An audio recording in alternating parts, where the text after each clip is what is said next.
My stepmother always claimed she cherished me like her own child, so I revealed the voicemail she sent my father about erasing me from his life. Clara moved into our home when I was 12, all soft embraces and freshly baked treats. She polished my nails, styled my hair in intricate braids, and proudly introduced me as her bonus daughter to everyone we encountered. When strangers praised my manners, Clara would glow, saying, "Lila's just naturally kind. I'm so blessed to have her." For 3 years, I trusted every syllable. My father was often absent, traveling for his global consulting job, gone for weeks at a stretch. Clara took me to upscale stores, let me watch films she said were too grown up for other kids, and always backed me during school meetings. She'd grip my hand with a knowing smile and murmur, "We get each other, don't we, darling?" When my birth mother called, slurring and demanding cash, Clara would pass me the phone with a pitying look, whispering, "You don't have to speak if you don't want to. I'm your true mom now." I felt ashamed for loving her more than the woman who birthed me. My bio mom had walked out when I was 8, choosing her addiction over me. Clara felt like a gift, a woman who genuinely wanted me, who attended every recital and game, who knew my friends' names and my favorite meals.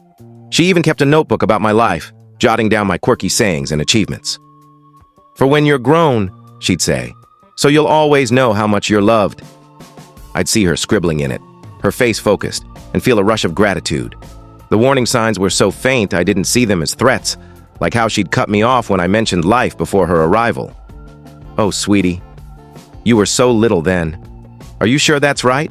she'd ask with such tender worry that I'd question my own memories. Or how she slowly distanced me from Dad's relatives. His sister, Aunt Ellen, had always been close, but Clara scheduled clashing events during family visits. "Lila's been so excited for this dance class," she'd tell Dad regretfully. "I can't let her down." Aunt Ellen's calls dwindled, then stopped.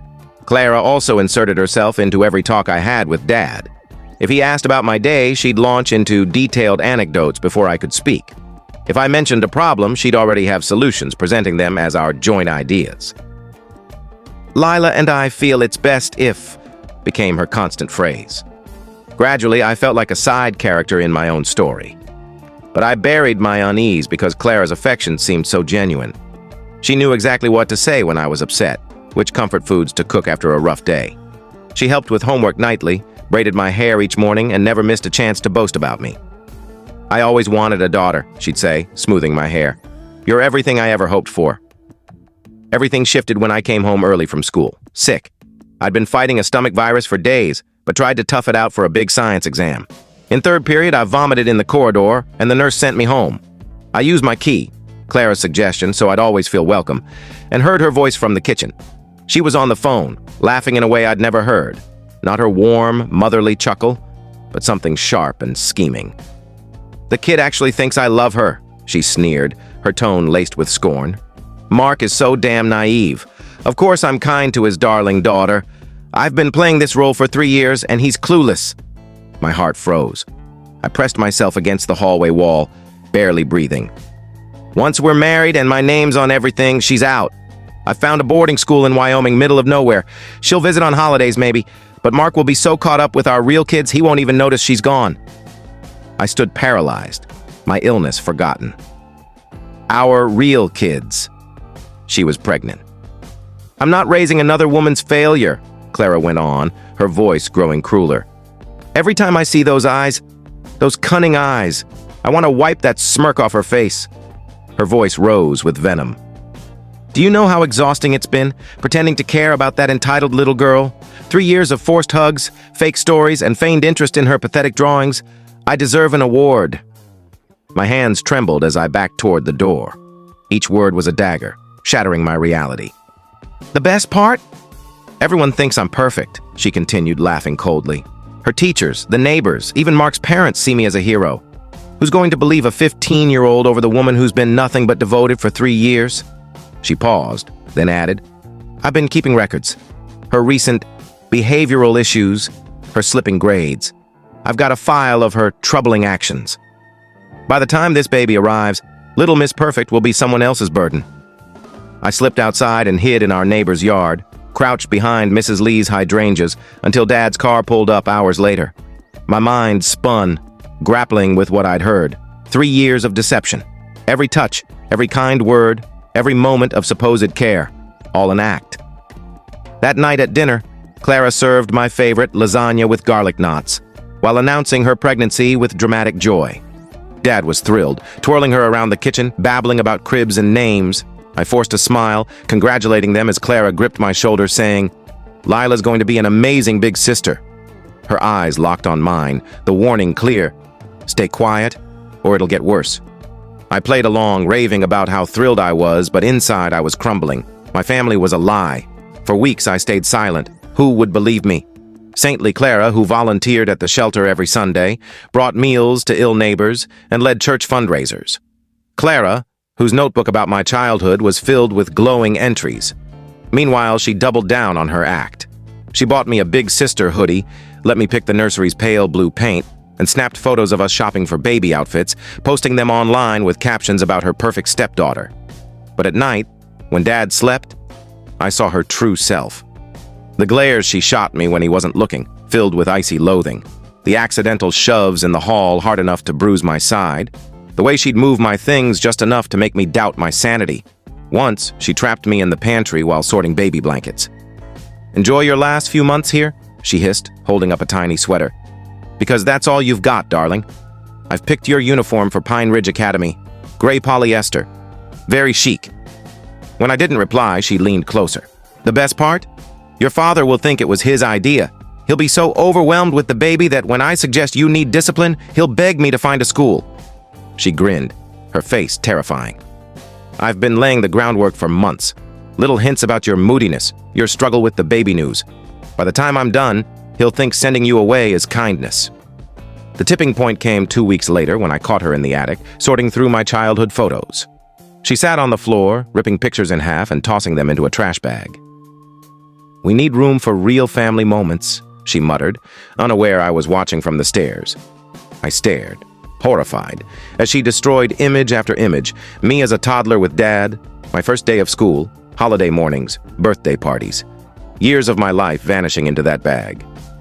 She held up a photo of me and Dad at a father-daughter dance when I was 10, me in a blue dress, him twirling me, both of us beaming. "Pitiful," she said, tearing it apart. "Like father, like daughter." That's when I realized she wasn't just planning to send me away. She wanted to erase me entirely, to wipe out any proof I'd ever mattered to Dad. I crept downstairs and began plotting my counterattack. My phone became my tool. I recorded everything. Her fake calls to boarding schools, her talks with decorators about turning my room into a nursery, her late-night vents to friends about the burden of step-parenting. I captured her tossing out my keepsakes, claiming they cluttered the baby's space. I recorded her rehearsing concerned looks in the mirror, practicing how she'd tell Dad about my issues. I even caught her researching ways to plant evidence suggesting I was using drugs. But the most damning proof came from her own carelessness.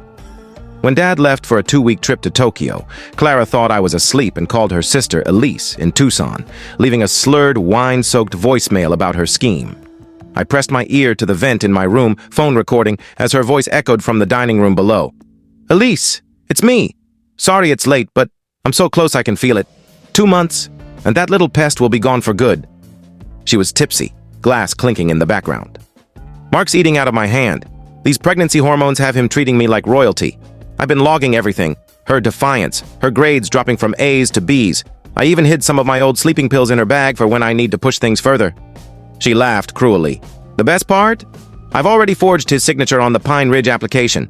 They've got a spot for her in September. All I need is one tearful speech about how it kills me to send her away for her own good, and Mark will buy it completely." My hands shook so hard I nearly dropped the phone. "I've been the perfect." My hands shook so hard I nearly dropped the phone. "I've been the perfect stepmom for 3 years," she bragged. "Her teachers think I'm a goddess. Neighbors call me a saint for raising another woman's kid.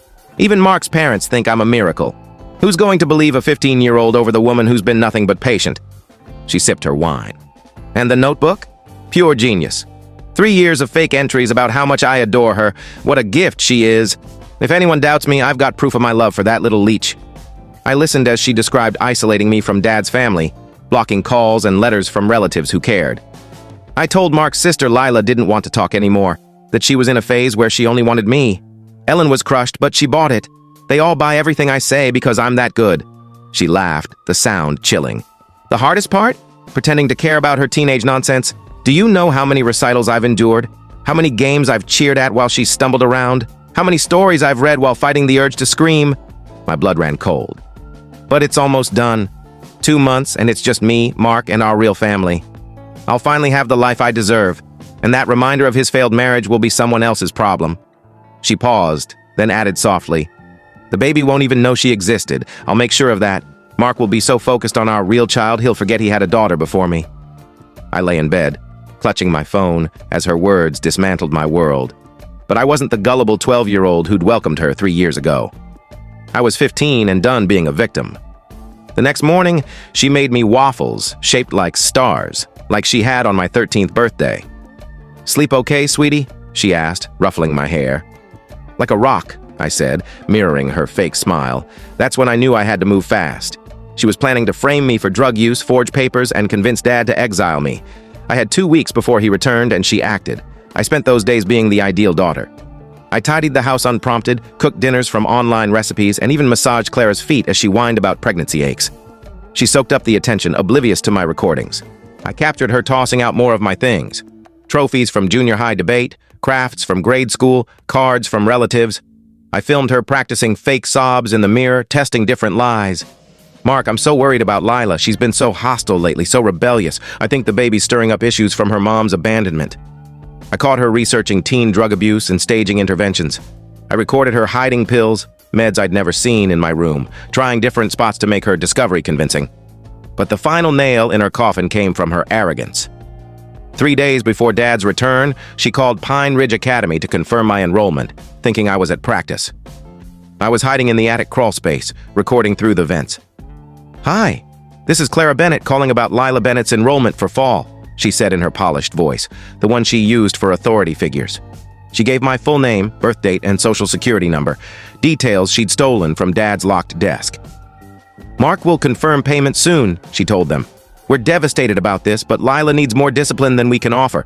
She's been rebellious since the pregnancy news, and we believe some distance and professional help will benefit everyone." The counselor asked about my academics, and Clara unleashed a string of lies. Her grades are falling, and her teachers are worried about her attitude. She's defiant, especially toward me. I think she's struggling with sharing her father's focus. She paused, then added, "We've tried therapy, but she just glares and refuses to engage. It's become tense, and I'm concerned for our unborn child's safety." My jaw dropped. She was framing me as dangerous. "I found pills in her room last week," she lied. "No idea where she got them. When I confronted her, she screamed and vanished for hours." None of that happened. She was crafting a fictional troubled teen who needed to be removed. "Mark's heartbroken," she continued. "She was perfect until recently, but something's changed. A boarding school will give her structure while our family heals." When she hung up, she muttered, "Stupid kid, never suspected a thing. 2 days, and she's gone." That night, I compiled my evidence into a detailed file. Audio, video, screenshots of her searches, photos of her forged papers, all time-stamped and annotated. I wrote a 10-page letter to Dad, detailing her manipulation, her public kindness versus private cruelty, and her plan to banish me.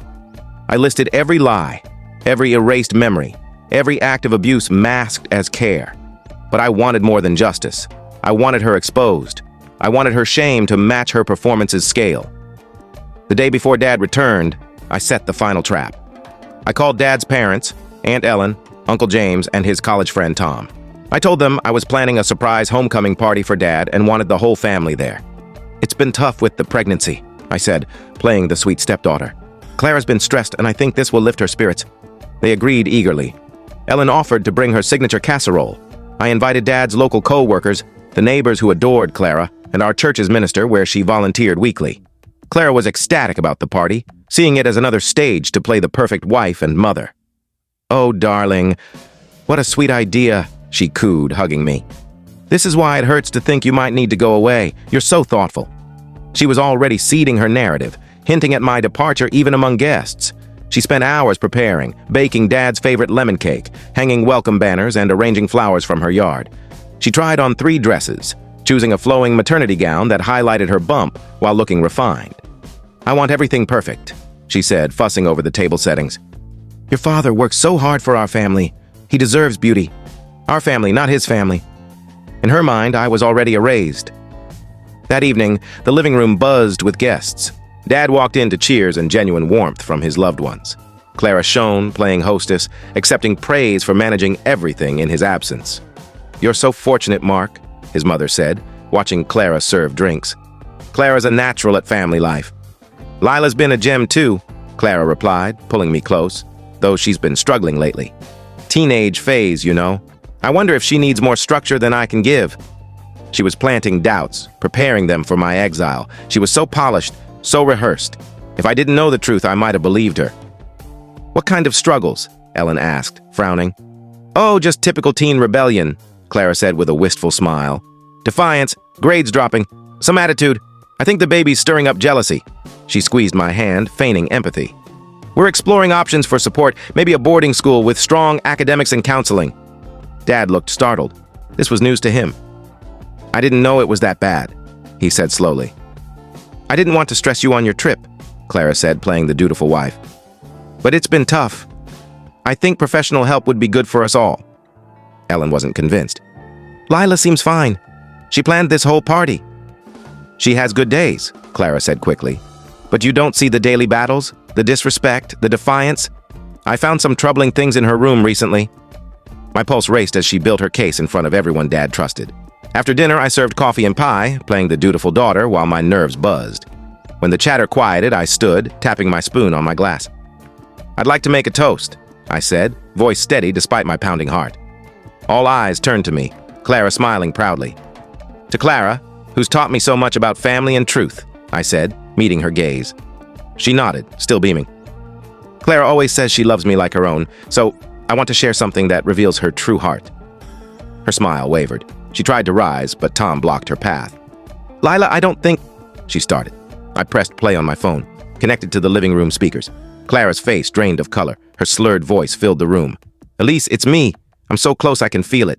2 months, and that little pest is gone for good." The room fell silent except for Clara's voice outlining her plan.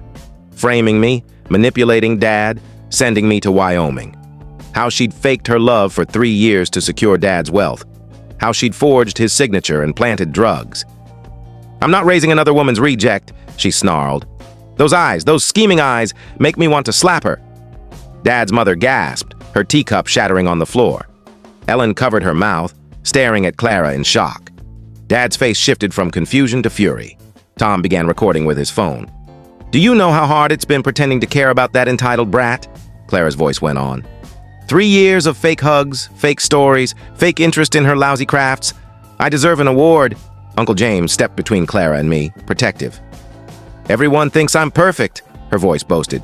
"Her teachers, the neighbors, even Mark's parents call me a hero. Who'll believe a 15-year-old over me?" When the first recording ended, Clara was gasping. She scanned the room, seeing only disgust.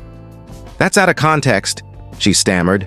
"I was drunk. I didn't mean it. I love Lila. You all know that." "There's more," I said calmly.